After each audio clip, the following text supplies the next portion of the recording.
So starting in the 80s, music changed a little bit because of cassette recorders.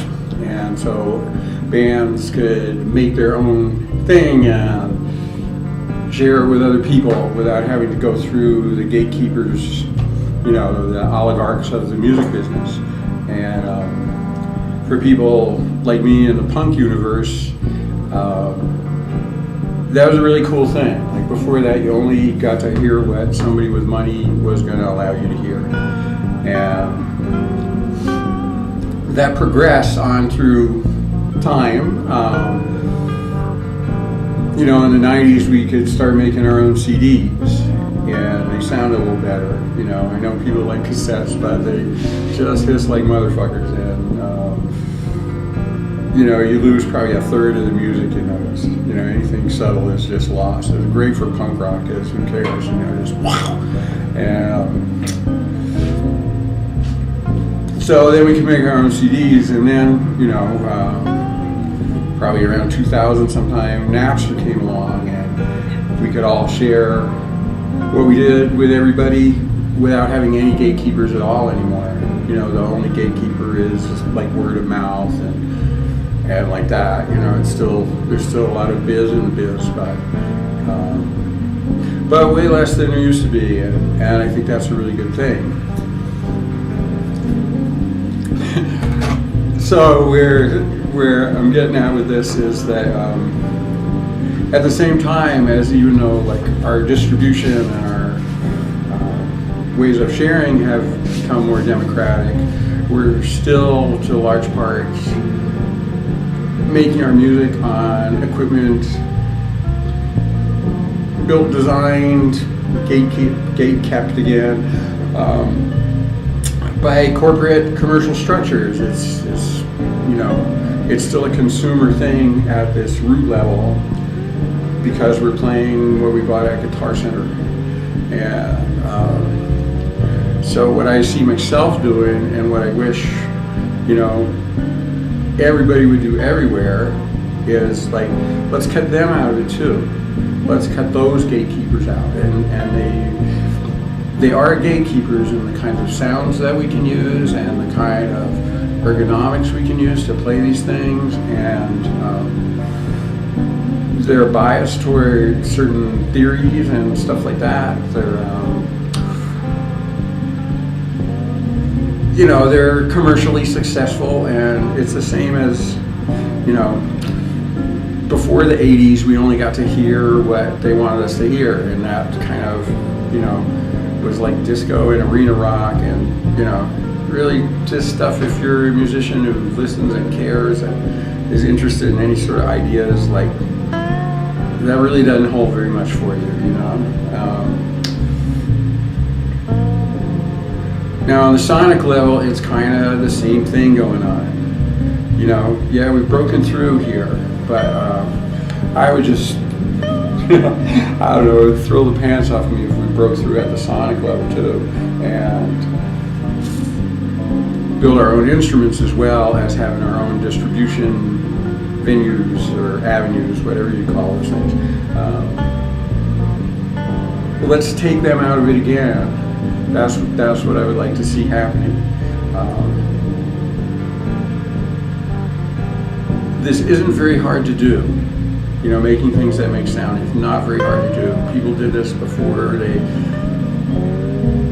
knew how to build houses, or like knew how to plant plants, basically. You know, this goes way back. You know, they found a flute in a cave that was, you know, from the dawn of Cro-Mags or whatever. You know, it's just not that hard to do. Yes, we can, you know. And this would take us to yet another step of removing ourselves from the way that we're colonized. You know, we've been colonized by money in music for way too long.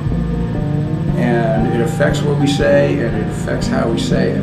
And yeah, I think that sucks. I don't like how I don't like how big shots are running the world. I don't like, I don't think they're doing a good job.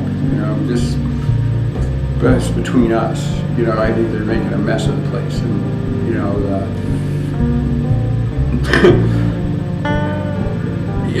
capitalism sucks, and they're just doing a terrible job. And I also think they're doing a terrible job with providing musically curious people with opportunities to make sounds.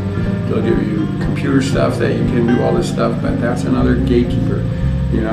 Like the sounds that you generate out of a computer are nowhere near as random and complicated as just, even this thing, there's all this chaos in any physical system, and it's just not there in those things,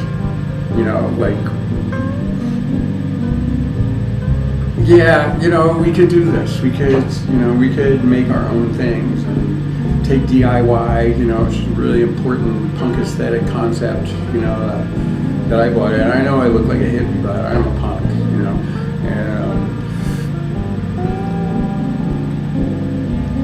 if we DIY from the sonic level, we'll just be able to decide whether we want to have things work the way they traditionally have, instead of being compelled to fight with them. A cool thing about punk was that it's, what's the word I'm trying to go for here? It took the accoutrements of rock music and kind of stood them on their head. And this was another thing about cassettes is they sound terrible, but they sound like us, and we're poor and nobody cares about us, and so we should sound a bit terrible. It's like having stuff sound really clean. Go outside, man. You're gonna get dirty, and listen to the world a little bit. And it doesn't sound like that. It's so it's cool to, it's cool if we don't sound perfect, and because that's who we are, and that would be the same. Now we can sound pretty perfect anyway, because we've gotten hold of the means of production in the product sense. Like, we can make our own CDs, we can make our own files and share them and blah blah. But we're still not really making our own sounds as long as we're playing a Fender guitar or a Lisa's drum machine or stuff like that. And I'm not putting anybody down for having those or using those, because I've done that too, right? And it came up the same as anybody else. I bought something at a music store and wanted to sound like who I saw on TV playing them. That's just natural. That's like being a kid, But for those of us who are curious and want to expand and want something else, and if we want something else, man, you look around and how could you not want something else? They're killing us, man. They're literally killing us. They kill our species all the time. And, that's not us individually that decide to do that. Even if we do buy something wrapped in plastic, we kind of have no choice. You got to eat, you got to work, you need a roof over your head. You got to do what you got to do.